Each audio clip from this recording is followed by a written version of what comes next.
Sobriety wasn't always easy for me. When I first quit smoking weed, quit using nicotine, quit watching adult media content, quit drinking alcohol, it came with its challenges. But I'm proud to say today, 9 years later, that choosing not to smoke weed, choosing not to drink alcohol is quite effortless. And I believe that that level of effortlessness is very attainable for you as well. You just need the right amount of volume and the right amount of repetition in practicing sobriety to attain it. I view sobriety largely as a discipline and a skill that anyone can develop, even people who are in the worst of the worst when it comes to smoking weed, drinking alcohol, vaping all day long. And if you practice sobriety at enough volume and you repeat being sober in enough different situations over and over and over again, you continually expose yourself to those situations over and over again, you're eventually going to get good at it. I am very good at sobriety, but that came with practice, that came with volume, that came with repetition. When I first quit smoking weed, I was incredibly overwhelmed. Overwhelmed in social events, overwhelmed in the evening after work. What am I going to do now that I'm home and I'm not getting high? What am I going to do now that I'm home? It's late at night. I'm not watching pornography. I was overwhelmed. But I exposed myself to that scenario over and over and over again, and eventually I got really good at it. I think you have to ask yourself the question, how does anyone get good at anything? And then you have to further ask the question, is anyone good at anything the first time they try?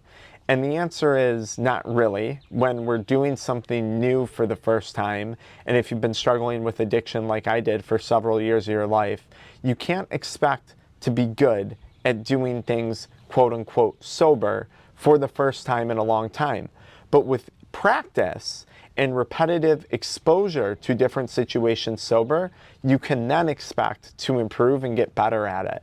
So it's volume plus repetition is going to equal success. And this is true of many things in life. And I've been able to adopt this mentality and apply it to my business. I've been able to apply it to my relationships. I've been able to apply it to my physical health and my fitness. And the outcomes have just been, quite frankly, they've been incredible for me. I wouldn't be sitting here talking to you on a YouTube channel with 200,000 plus subscribers, 700,000 plus people across all of our social media platforms if I didn't understand the importance of volume and repetition. And that was something that sobriety taught me. It taught me volume plus repetition equals success.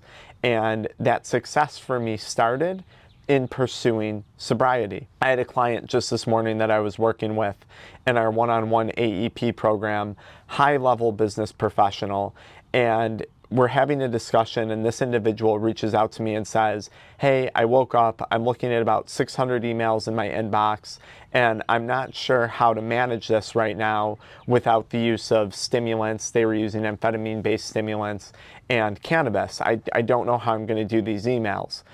And I said to them, I remember that feeling exactly when I first got sober. I remember not wanting to check my phone, not wanting to check my emails. Even a single text message felt overwhelming to me in my business when I first got sober. And they asked me what to do.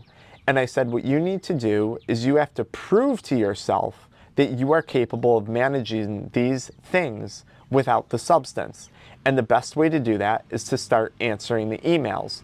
Now, I provided them with some other tips. I said, right, so in the past, prior to quitting substances, you would maybe pop a pill or pop a gummy, and then you'd start doing your emails.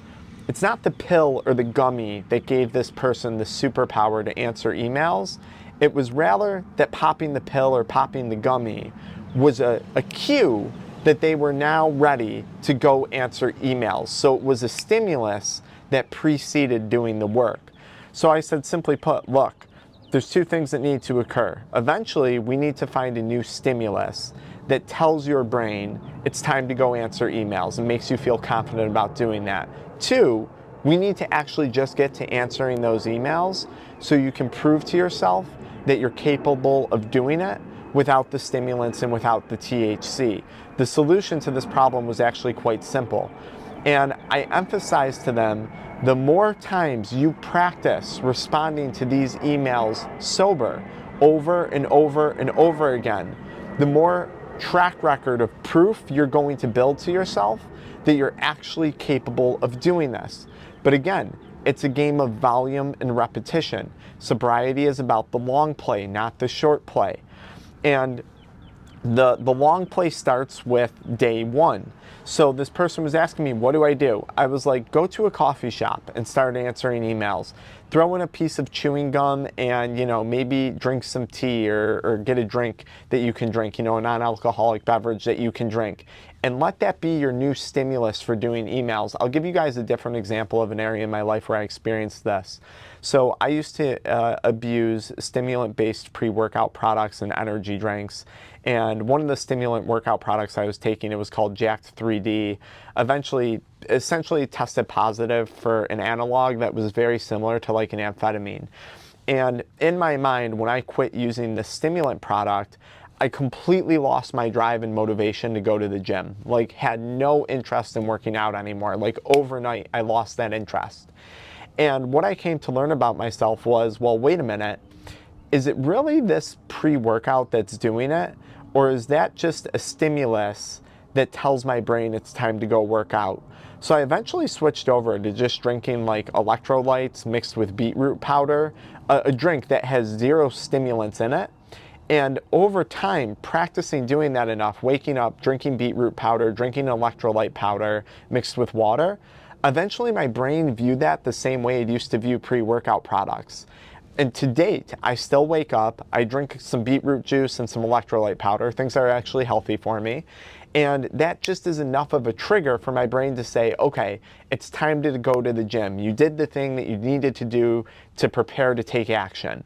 So it was just a simple change of input to get the same output, i.e. working out.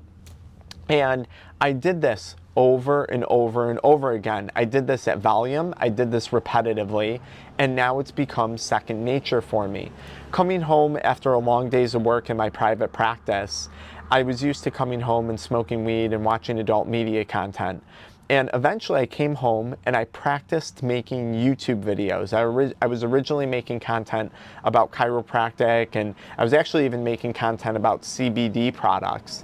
And practicing that over and over again, coming home not being high, not being under the influence, but practicing doing YouTube videos, eventually my brain craved editing YouTube videos to the same degree that it once craved coming home and drinking beer and smoking weed and watching adult media content.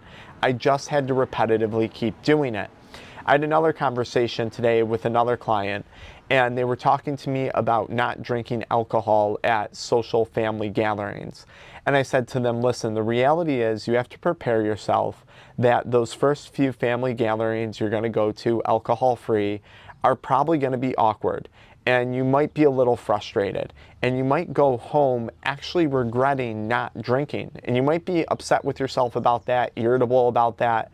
But I said, if you continue to expose yourself to these family gatherings over and over and over again, sober, enough times sober, eventually you're going to get good at it. Your brain is going to acclimate. Your brain is going to readjust. And you're probably going to find there's going to come a day where you prefer being sober to being intoxicated. And I said, at the very least, even if you don't prefer being sober, at least we're going to get you to a place where you can comfortably modify. This is my beef with so many other recovery programs and rehabs and things like that. They tell people, avoid your triggers, avoid doing things. Well, for me, that meant avoiding breathing air. Literally waking up was a trigger for me to use substances. Nicotine, pornography, cannabis, whatever, stimulants. Existing was a trigger for me. So I told this person, no, we're not going to avoid the family gatherings. We're going to practice attending family gatherings and social events and parties sober. And we're going to practice that enough times at enough volume, at enough scale, where eventually you're going to become very good at it. Another thing that I did with this person, though, was I really tried to set proper expectations.